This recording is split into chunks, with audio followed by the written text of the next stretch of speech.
Some of you might have seen me in the past where I did a bit of a talk in your class. So just to give you a bit of background on myself, I was in retail for 15 years, and then I studied psychology part-time. And in that time, I started, so when I had my honors done, I managed a practice here in Windhoek, and to kind of make ends meet, I started coaching. So I developed, so I joined a training. I got accredited with the ICF, which is the International Coaching Federation, and it developed from there. At that stage, that was 2007. I was one of the coaches in Namibia that I knew of. At the moment, there are numerous coaches doing both life coaching and executive coaching. But at that stage, it was only 3 of us. And so in the beginning, it was difficult because people didn't know what coaching was. We had to kind of convince individuals that coaching is a good thing to do. We had to actually sell the coaching itself rather than sell ourselves as coaches. We've come a long way since then. I feel that there's far more benefit that companies can get from executive coaching than they realize. But we've come a long way. People have seen the benefits, and we've got, at the moment, I'm linked with 9 other coaches. We're offering coaching service to companies where we give a variety of backgrounds in the coaching. We've got coaches that are from various backgrounds and have various approaches. So not every coach is ideal for every individual. So it's good to have a choice for companies to choose from. So that is where we are at the moment. At the moment, it is a situation in the market where people know that coaching is good. A lot of the companies in Namibia are still coaching, doing coaching via international coaches and not local coaches. Pretty much because I think Namibia, one of our biggest challenges over the years has always been that we think everything from outside of our borders is better than from inside of our borders. So that is where we are at with coaching at the moment. I'm going to open up the floor for you to ask questions. So as I said before, if you weren't in yet, I muted everyone so that we don't have background noise. But if you want to speak, just press your space bar and start speaking. That would automatically unmute you, or just unmute yourself on the mic button. Yes, I see a hand up. So currently, do you have a figure of how many coaches are there in Namibia? Because there's no governing body at the moment, there's not really a way to get exact figures of how many coaches there are. And because a lot of psychologists have also started selling themselves as coaches because of the positive connotation, it's very difficult to have an exact number. I find that a lot of social workers, a lot of psychologists are starting to move into that field more and more. So there's no governing body, so it's very difficult to get an exact amount of people. I wish there was a governing body that would make it easier. Okay. Anyone else?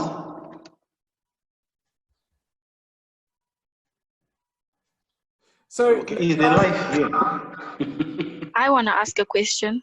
Yes. Good, thank you. You said you started coaching to make ends meet, but since then, do you like it? Do you like do you like coaching? So I did it so what happened was I worked in the practice. The main psychologist actually said to me, get trained up so that you can do this, because you can't claim from the medical aid at that stage. So let's get you in as a coach, and then you can start making a bit of money, because I didn't earn a lot, and I was the only breadwinner, and I had 3 children to support. So I had to do something. So at that stage, the aim was to gain income. But since then, I've really fallen in love with the whole process, because it's a very positive process. I love working with people towards goals. I've seen a lot of change in individuals. So yeah, in the beginning, it was because I needed to earn some money, but even later, after I was registered, while I had my practice, I think about 80% of my work was more coaching related. Even when I was counseling, I tended to be more of a coach than a counselor to people. Because of the positive spin, I just fell in love with the whole process.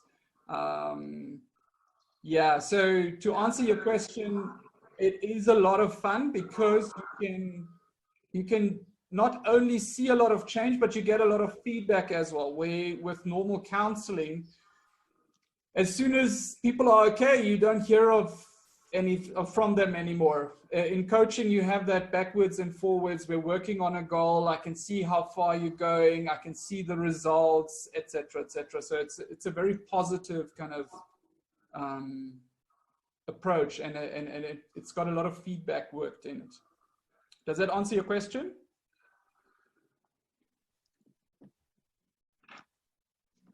Yes, yes, it does. Right. Yes, I'm saying yes. Any other questions? Yes. Good morning, everybody. Morning, Ziggy. Morning, Dr. Cliff, and everybody else who I'm not yet acquainted with. The question I have is, I know we sometimes tend to focus on the leaders within the corporate world and the leaders in the business world in terms of executive coaching, and that's what it is. But coming from an area where you believe that sometimes you need to train them. Oh, sorry, Caleb. Caleb, I muted you by accident. Sorry. There, you're unmuted. Okay. I will start again. Can you hear me now, Ziggy? Yes, I can. We actually heard you the whole time. It was just there was so much background noise that I muted everyone. I thought you would not be muted. Sorry about that. Okay. So my question is, how do we get into the younger generation in terms of coaching, where we can make it affordable and viable for them? Because I think that's also an area where, not only if you look at it from a personal level, but I think from a nation perspective, if you look at now, if you look at what's happening now, the young people are probably, some are hit the most, university students, the current grade 12s.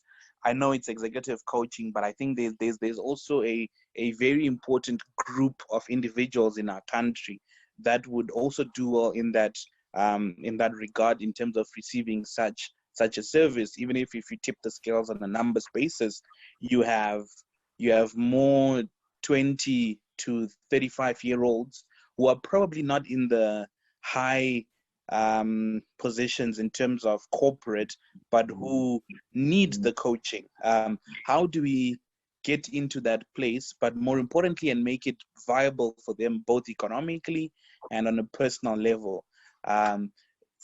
Yeah, I don't know if my question is relevant, but it's something that I've been thinking about. Yeah. So I think your question is very relevant. There's always, in any helping profession, there's always the question on how do I help more people? How do I make this service available to more individuals? So, and with coaching, the same question is there. There's two ways to go about that. The one way is that you try to get a lot of new coaches into the system, and I think a lot of the people on this call could actually consider that, because the more coaches we have, the greater the service that is available. And what I've seen happening is that with every coach that starts out, they need to have some experience, because you're not going to do a course and then walk into an executive's office and start coaching an executive. That's not going to happen. It's, if anyone allows that, they are very irresponsible. So you need to have some experience built up, and very often what I've seen practically happening is that the experience is built with groups of individuals that can't afford it. So the more people we get into the market, the better. The second thing is that you try and create a way for people to link up with concepts that are offered in the coaching process, and that is something that we're actually working on getting out there as more of a generic approach, giving people the benefit of the processes. Yes, I see there's a hand up.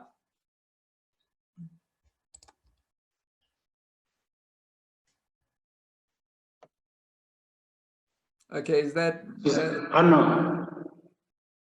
Yeah, Anna, you can speak. Okay, so I thought your hand was up. Esther, was there something? Morning, can everyone hear me now? Yes. Yeah. Okay, Ziggy, you mentioned an interesting thing stating that experience is what builds your credibility in the coaching industry. Yes. And then for aspiring coaches such as myself, how does one bridge the gap between the theoretical aspects of coaching and then gaining practical experience? If for instance, internship opportunities are very rare to come by, so how does one actually bridge that gap?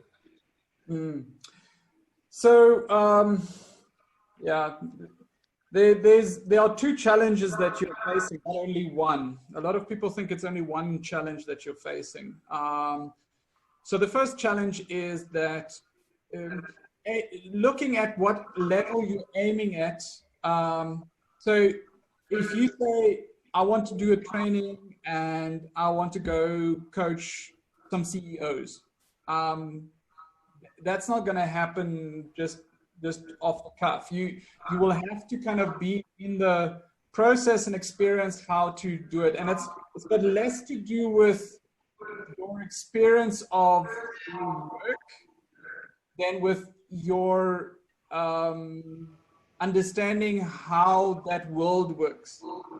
Because a lot of people go in and they want to, let me give you a practical example. I know of an executive that chased his coach out of his office because after the fourth or the fifth session, that coach was actually a very highly qualified psychologist.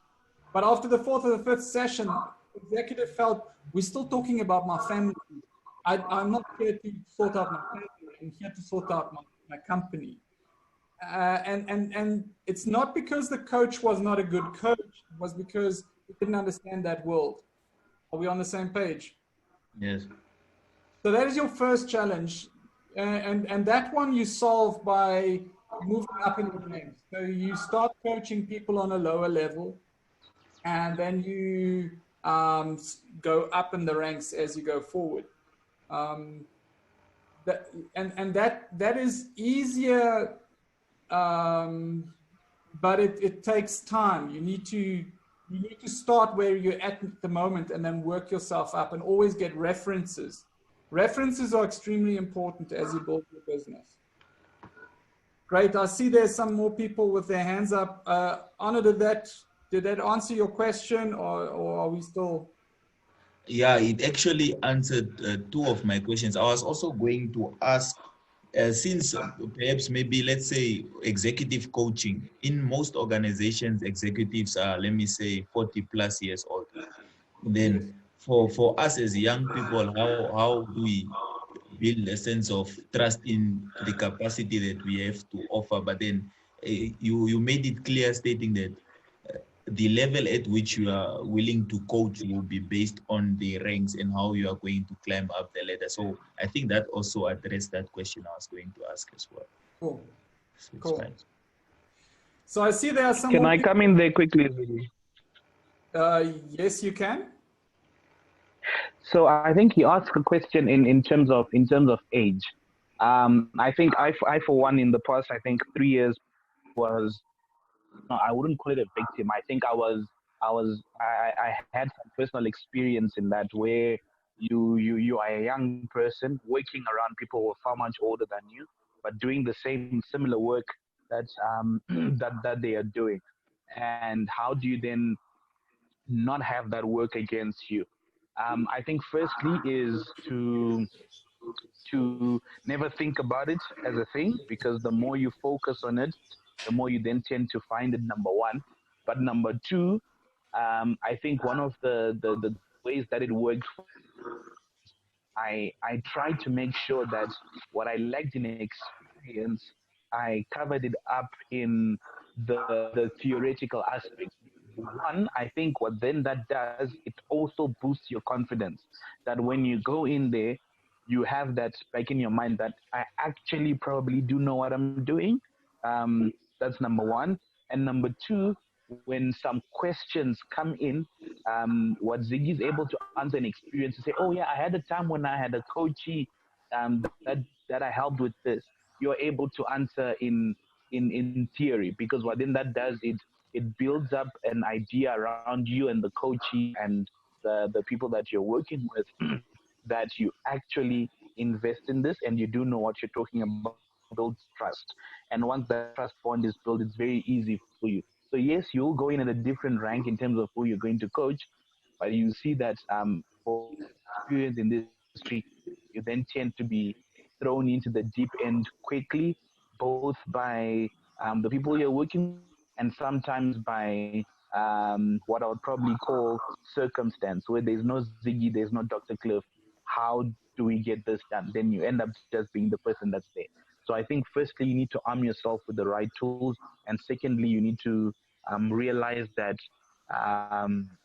the greatest people out there in the world started very, Facebook was a hostel project done by four friends. So yeah. So I think you touched on a very important point. I think having somebody that either you work with that can give you some support, or a mentor that helps you in the process is extremely important. I also think that there are some people that would do far better if they were more confident in themselves. I know a colleague that didn't want to coach EXCO members because he felt he was too young. And in the end, the reality was that his knowledge that he had was very applicable for their area, and if he had more confidence in that, he would have been more effective. So I've got a hand up here. I only have Galaxy Tab A. Maxine, can we hear from you, Maxine?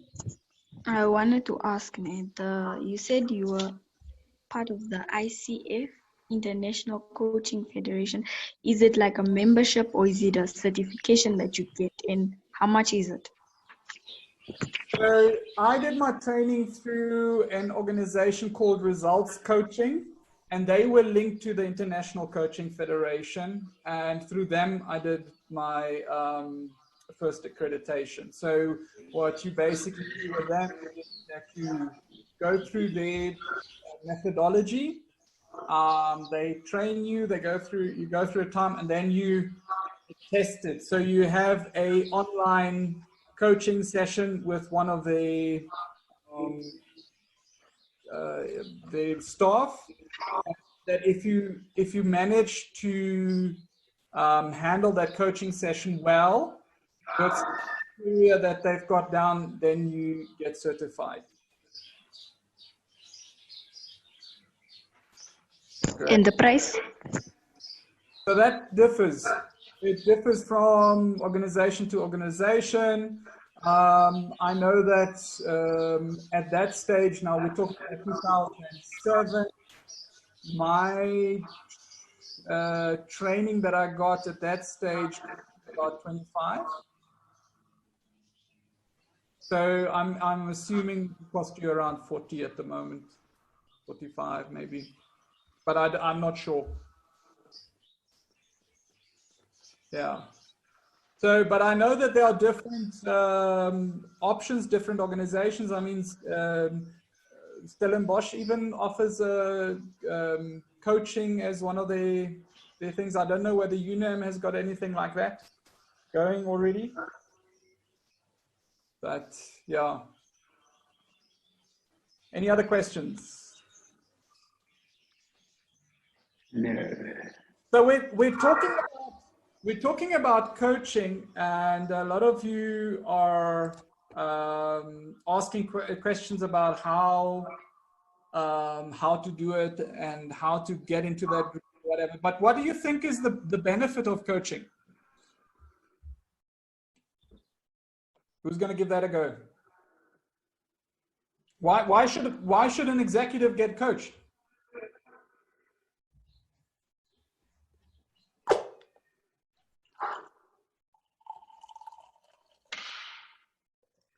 Except for having somebody that drinks coffee with them. Maybe should I go in there? I think the into the same reason why we coach soccer players. We don't coach them in terms of trying to remote control them, but we coach them to better equip them to be able to function in a team, but more importantly for them to be able to look at other perspectives situationally. Because I think it comes back to personal biases. If you put Caleb in a position of leadership versus if you put Ziggy in a position of leadership, Ziggy has things that he sees in a certain way. And I think that pushes you to make decisions in a certain way and to lead in a certain way. But the moment you throw in a coach there, they're able to come in there and have what I call a view from the terraces, where you can see the whole stadium without actually being involved in the game and being able to advise the coachee, the executive, in a way of how about if you try this, if you looked at this particular place in the field. And I think that's what helps the leaders thereof. And number two, I think it comes back to the confidence thing. There's this level of assurance that you have that you've got somebody who's by your side and who's going through that walk with you, but you also know that they're not trying to run the whole thing for you. They're there to assist and then leave.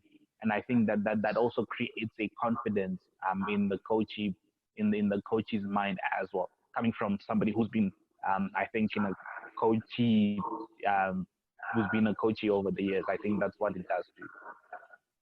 So what you're saying is it gives you perspective and it boosts your confidence. Let's hear what Anna's got to say.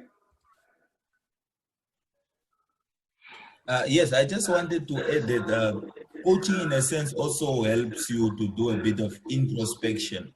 For example, executive people or leaders per se are people who are already high achievers, but however, they have certain things blocking them from achieving. So coaching gives them the capacity to look into themselves and also out there just to see what is blocking them from achieving or enhancing their performance.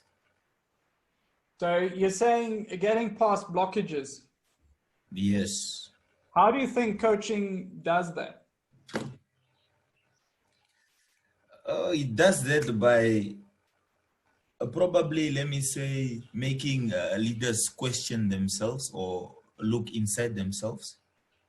Maybe by exposing their thought patterns, how they come to think the way they think and things like that. Okay. So, so what you're saying, coaching helps people to get past their blockages by asking the right questions. Is that what you're saying, Anna? Yes. So how do you decide what is the right question?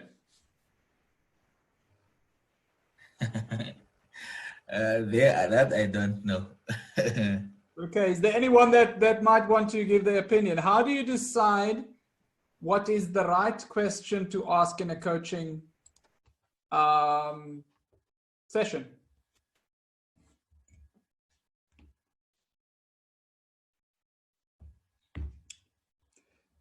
Is there nobody? Maybe I could give an attempt. Could I try? Yes. Maybe I could give an attempt.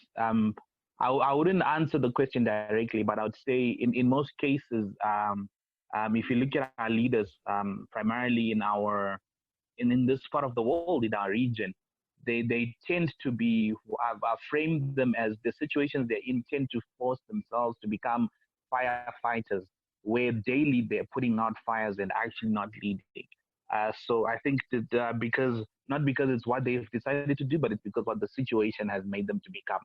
And I think asking the right questions in that coaching session, probably I think the easiest the easiest is going back to the real basics. I think when people hear executive, in my opinion, so I tend to be corrected, is we tend to complicate it a lot. It starts back to the great two questions: the why, who, when, what, how, and you tend to allow them to do more of the talking, and with that you get more information to ask the right questions through those simple questions. It's not going to be how is your exponential growth growing from this balance sheet to the other. No, it's going to be why and when and what, setting goals with them. What do we want to do? When do we want to do it? Why do you think we should do it this way? And how do you think is the best way? And primarily giving them your questions, maybe give them more options in their thinking process. That's probably how I would answer that. I think you're correct, Caleb. I would add some extra to that. I think people make it too complicated, and that is dangerous. I think we should not make it too complicated. But I think also that we ask questions from our own frame, and I think the biggest challenge with coaches is that we go into a coaching process and we think we should have all the answers. Remember, you're a sounding board in the coaching process to a great extent. You are supposed to be the person that gets the other person thinking in new and more effective ways. So I shared a link of a video that I created on the questioning quadrants. I would encourage you to look at that. The questioning quadrants is basically a concept that I designed to help people move through the 4 quadrants towards the 4th quadrant, which is, to my extent, a coach needs to have probably 80 to 90% of his or her questions in the 4th quadrant. And the 4th quadrant is a question that you ask where you don't know the answer to. And you know that the person that you're working with also doesn't know the answer.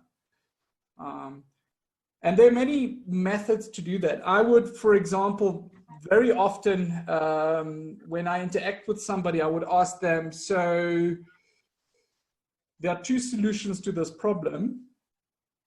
What do you think is the solution? I don't have a clue what the solution is, but because I said there's 2 solutions, the person starts searching. And that's what you want to achieve with your questioning. You want the person to start searching for a solution. And very, very often, to both their and my surprise, they find actually 2 or 3 solutions, depending on the number I picked that day. Does that make sense? Okay, let me see who's got their hand up.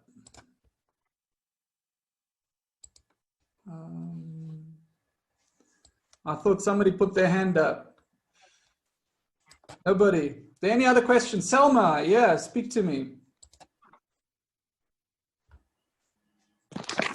I wanted to ask, in terms of ethics, are there like a universal ethical codes, or the ICF ethical codes are the ones that are universal for coaching? Yeah. So there are ethics in other countries. In our country, there's no body at all. So we don't have ethics in Namibia that I could send you to a document or something like that. But I know that there are bodies, like in South Africa, there's a body, and they have got a code of ethics for coaches. Okay. So how do coaches then regulate themselves when it comes to ethics? That's probably my biggest challenge in Namibia, because you in the market at the moment, there are some coaches that they don't even have a psychology background.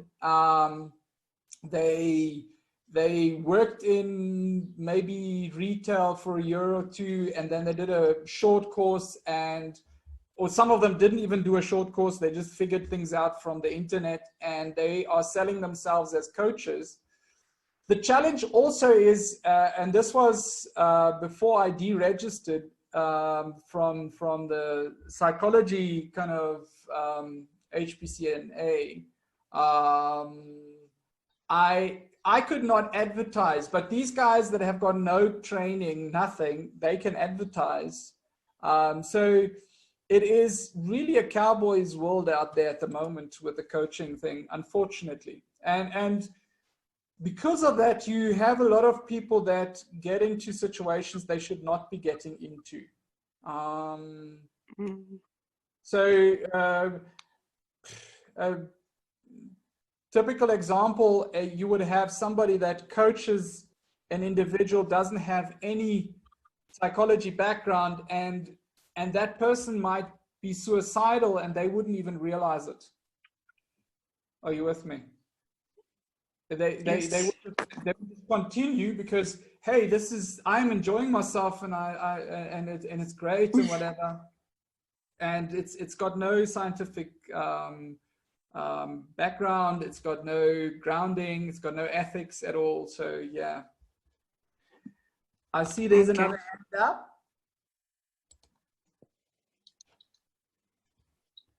Morning. Hi. Morning, Ziggy. Nice to see you.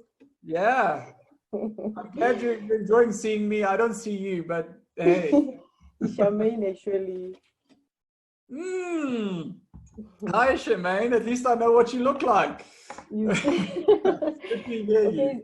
Ziggy, I was struggling to raise my hand up. Yeah. Actually, I want to go back to where your question was, why do executives need to be coached?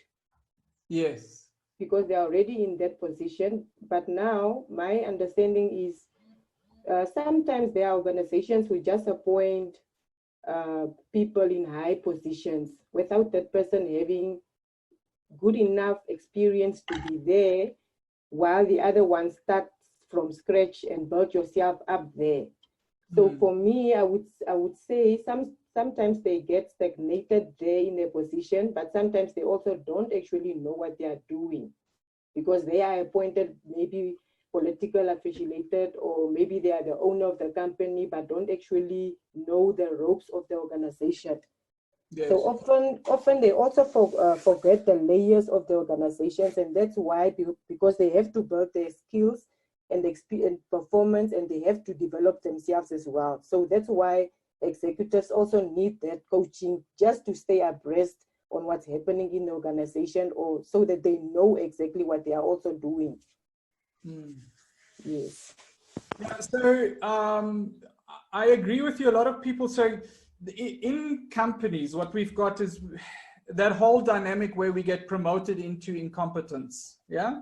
So you're good in one level, and because you're good, you get put into the next level. That whole thing with the Drotter's pipeline happens, where you get promoted into a level where you're not feeling competent.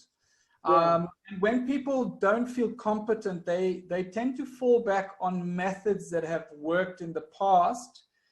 And those methods aren't always very effective methods. And that's where you get people behaving in ways that they shouldn't be behaving, or doing things that they shouldn't be doing. So you're very right in that. But I think we need to remember that a executive coach is not necessarily always an expert in the field. It could be, but it's not necessarily an expert in the field. An executive coach is more somebody that says, man, let me start from my client's point of view. So I've had days where I had 4 executive sessions where every session had a complete different kind of onset because of the client, where the client is at the moment. So I've had executive sessions where the client would speak, it would be like a serious counseling session where the client would speak about suicidal ideation that he's battling with. Then I would have another coaching session where my client purely just talks about strategy and how he's going to take his business forward and that kind of stuff. And then the next one would talk about family matters, which and we would get that family matter and the learning from there to the workplace. And then we would have an executive that would talk to me about the emotional pain of having to retrench people, that kind of stuff. So it is really a very broad spectrum, and you always start from your client's point of view, not from your own experience. And I think that is where a lot of the untrained, uneducated coaches really cause chaos in the industry. Thank you, Ziggy. It was great to hear your voice. We must connect again. Okay. Great. Anyone else?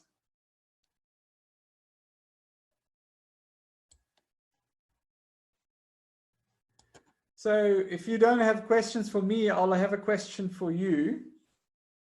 So what do you do when you have a coaching session and the coachee says to you, I don't know? How do you handle the blockage of I don't know? Whether you're a coach or whether you're going to be whether you're an HR executive, whatever, you need to be able to get past that blockage. I don't know. What do you do?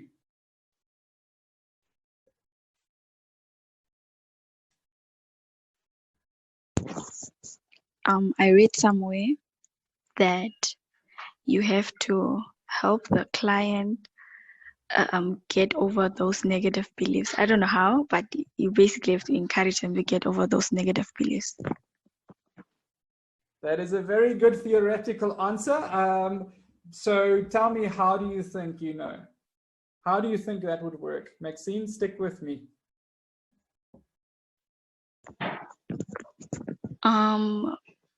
Probably by making them feel more confident, or like building their confidence. Very cool, very cool. So how do you do that? Maybe you can, I don't know how to phrase this. Maybe you can do some tasks with a client that they are good at, in order for them to feel like they are maybe competent enough to do the thing that they do. You understand what I'm saying? It's fine. Cool. So what you're saying is take them to a place where they know how to deal it, and then take their knowledge from that place to this unknown area. Is that what you're saying, Maxine? Yeah. Cool. So, Maxine, do you realize you started out this discussion by telling me you don't know?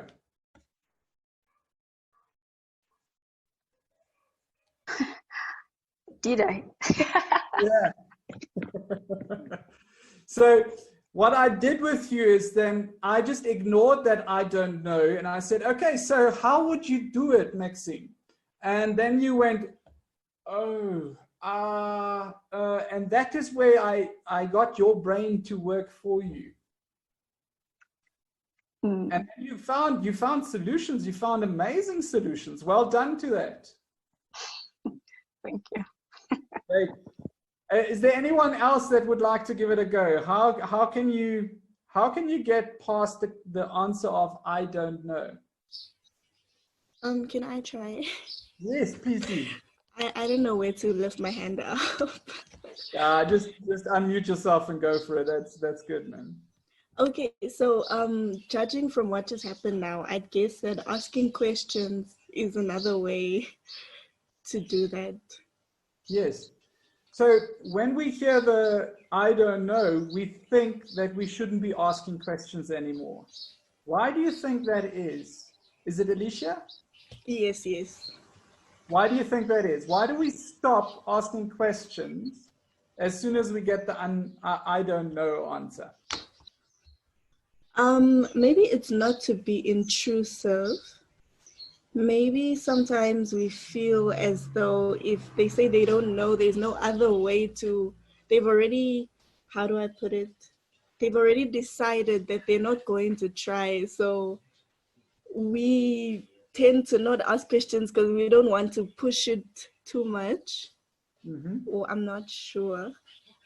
Yeah, because we don't want emotional pain, isn't it? Because we're nice people. Yeah? Yes, that could people that go into the human sciences are nice people. We don't want people to experience pain. But do you realize that if a gym coach would have the same approach, he would have no results? Yes. You need to have emotional pain or physical pain to grow. That's true. Yeah. So I think it was Carl Jung that said, if without pain, nobody grows. But don't keep me to that. I might be wrong. So we need to be okay on our side to cause that emotional pain of asking the question. Let me give you an example. I had an executive that I worked with, and he was extremely knowledgeable. So I still to the day have an immense respect for him, but I felt like he thought he knew everything.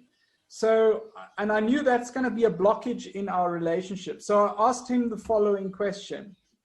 I don't know if you are teachable at all. What do you think? He was so offended to the day when we chat.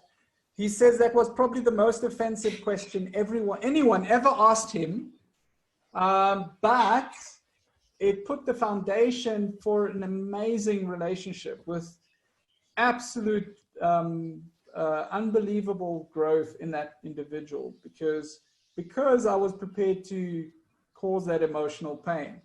So I think it's Michael that has got his hands up. Michael, are you good? Yes. Morning. Morning. Yeah, just a quick question. Seeing that regarding the example you just gave, when taking into account different people and different personalities, is there a specific theoretical framework that you use during your coaching sessions, or do you incorporate important aspects of different psychological ideas, or what's the beginning, what's the starting point for you when you work with someone new and different personalities? I think that gives you an idea of. Yeah. So I love the MBTI. So I use the MBTI a lot in my in the back of my mind for as how I approach things. But I need to say to your question, you really, because people are so different, the approach is always different. But with executives, which is not like life coaching in my mind. So in my mind, that there's two kind of main approaches in coaching that I ascribe to. The one is life coaching, and I'm looking at the individual. The individual works towards goals. We work towards that over a time, very structured, a system that guides me in that, and that is very cool for individuals. So coming back to what Caleb said earlier, that is the kind of approach you would use with somebody that is not an executive, for example, that just wants to grow in themselves. With executive coaching, there needs to be, so normally the company pays for this. So there needs to be a very rigid start to it. So you need to have, what are the outcomes? So what I normally would do is I would either meet with the executive, him or herself, or with somebody they would report to, like a board member, or if they're not in the executive team, the executive. And then I would say, all right, what are the 5 outcomes that you want? And I document that. I very often try to create a quick questionnaire to see where they are at the moment, so that I can have a pre and a post. Because in organizations with executive coaching, you need to be able to show results. If you don't show results, you're never going to get a job at that organization again.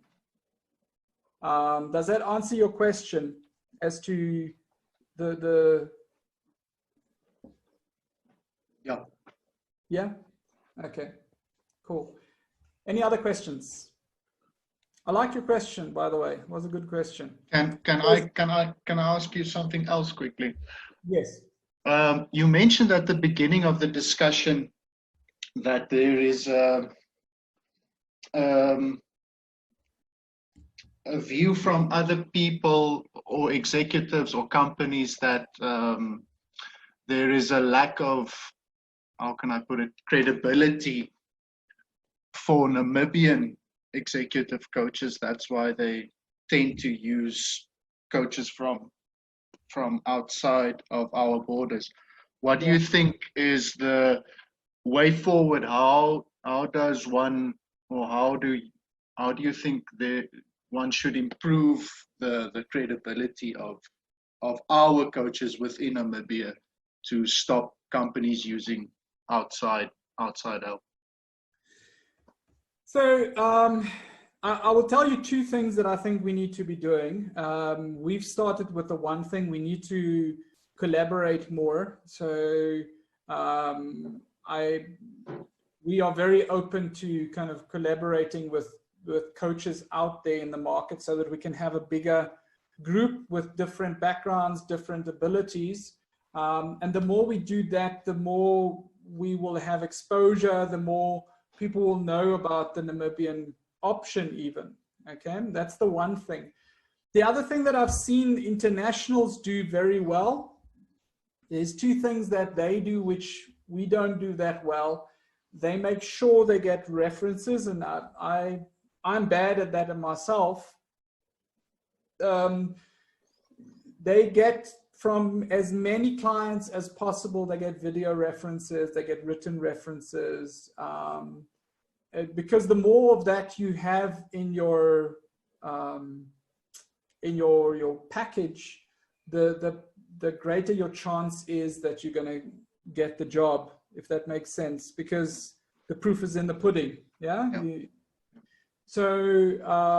So grouping up is the one thing that we need to do more of, that we are busy with already. And I think we need to start realizing that the people always have this fear that the cake is too small. We need to bake a new cake, and the new cake we bake is getting together and having a bigger group of coaches that are more effective out there. The danger with that is, and we've stepped into that ourselves, is that if you don't check it properly, you might have people in your group that are maybe not as professional as you thought they were, because yeah, of a variety of reasons. So it's got its dangers to link up with other people, but I think the benefits outweigh the dangers in that. Yeah. Would you say, sorry, would you say that being regulated by my colleagues would, I think my colleagues are tired of me mentioning this, but not being able to register or being able to register, do you think that would mitigate some of the unforeseen negative stuff? Yeah. I think that would probably help. Yeah. But if to be honest with you, I think some of the coaches that are being used in Namibia from, for example, South Africa, are not necessarily all registered with a body at all. So I think it is a Namibian challenge we have. I think our history has taught us that we are the little brother, and everything that comes from outside is better. I think that is a mindset. I refer to what I call the wild horse rule, which says that you always think the worst about yourself. And I think we as a nation do that. We always think the worst about ourselves first. And we need to kind of curb that. I mean, as coaches, for example, why are we thinking, how can we only grow in Namibia? Why are we not looking at how can we grow into Africa? How can we grow an online coaching service that actually speaks from Africa to Africa and work into other countries? I mean, we could do that, but we need to be unified to be able to do that. Is that kind of, and yes, I am all for a body. I just think there's one challenge that you will face, and that's the challenge that I think the psychology fraternity faces as well. You're going to have coaches determining who's good enough to be registered. Yeah. And those people need to be very comfortable with having more competition, because otherwise you're going to have a similar situation we have with psychology. Any other questions? Oh, have you got another question? No. Did I answer your question? I hope I did. Yeah. Cool. Any other questions? So we've got 5 more minutes left. So I've got time to do one more question. I don't really want to fill the time with my statements. Is there anyone that has still got outstanding questions? Yes, I see Arno's got his hands up. Let me unmute you, Arno. Cool. Yes, I have one. Ziggy, would you be open to mentoring any of us or all of us in our journey towards trying to become aspiring life coaches? Yeah. So it depends what you see as mentoring. I'm always ready to mentor people. And I'm ready to have a discussion with all of you on that. Yeah, so yes, but there are some kind of guidelines that one would have to put in place there. Okay. Yeah. Okay. And I can already tell you what one of the guidelines would be. I would not. I'm in the business to do business, yeah. So I'm not going to be mentoring somebody for months and I don't get a benefit out of it. So there will be a benefit going both ways, if that makes sense to you. Okay, I have one more. Would you also be open to maybe allowing us to observe one of your coaching sessions? Let's say one that is in a group setting, and then we just maybe come, have a look how things are done or so. Would you be open to that? No. Let me tell you why. Okay. I haven't got a client. So, yeah, we could set it up with somebody that says, I'm ready to be coached in front of other people. Okay. but I wouldn't be able to take one of my paying clients and say, hey, I want to coach you in front of because reality is a lot of the stuff we do, especially on executive coaching, it's people making decisions of strategically moving their business forward, that kind of stuff, or people making decisions about their own personal life and that kind of stuff. And just like, yeah, it's just complicated. But what we could, it's an interesting question you asked, Arno.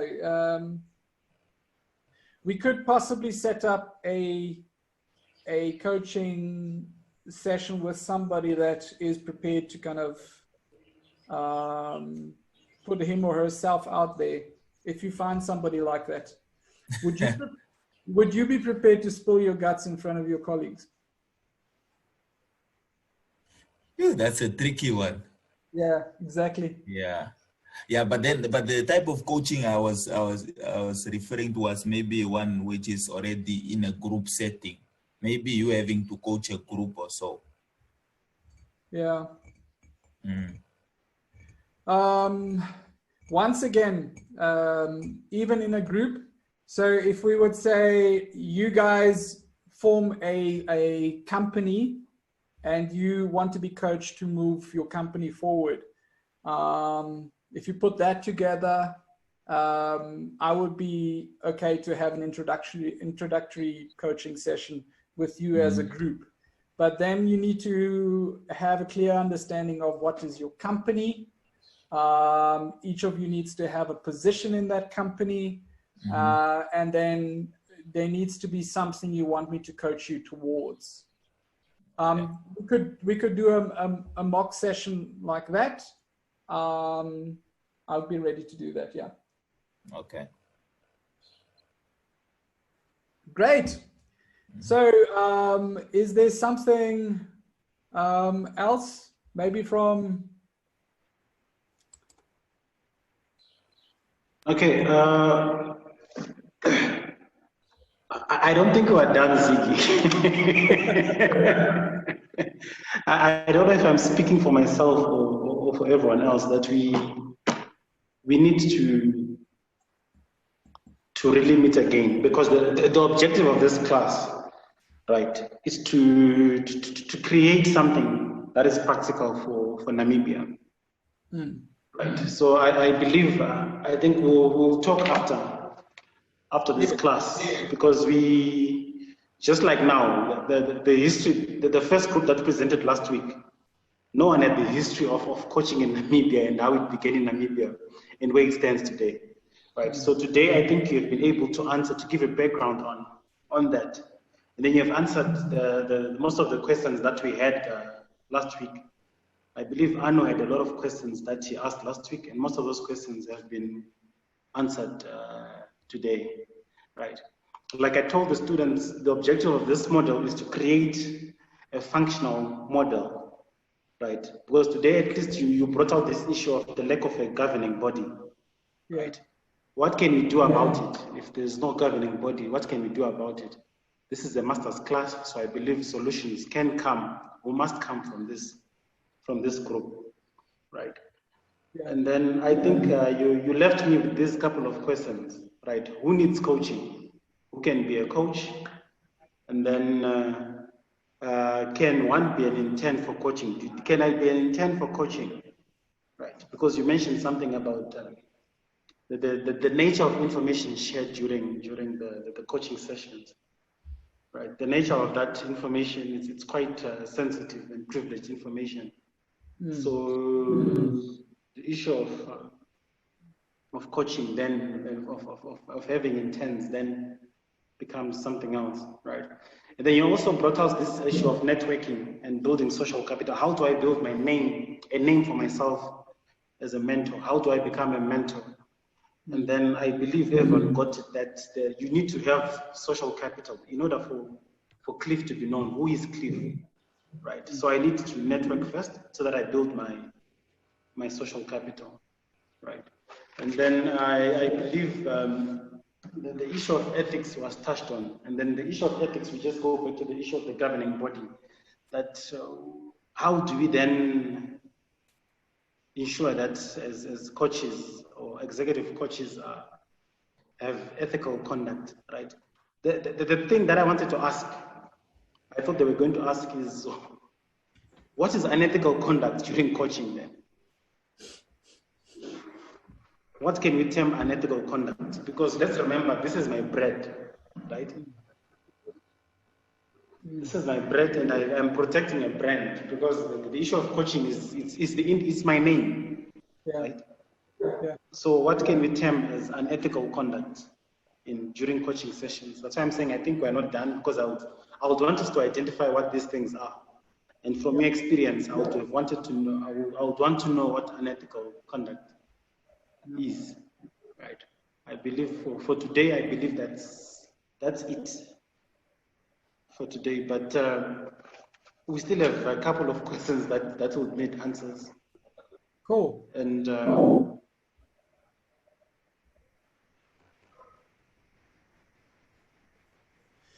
so I look forward to having those discussions with you guys. I'm always happy to meet with you. So let's have further discussions. I think on the subject of ethics, I think the biggest challenge with ethics is that one makes it too complicated. We need to make it as easy as possible, so that we can manage the complicated from that easy platform. Yeah, so let's have those discussions. Thank you very much. okay, thank you very much, Ziggy. Thank you. Thank you.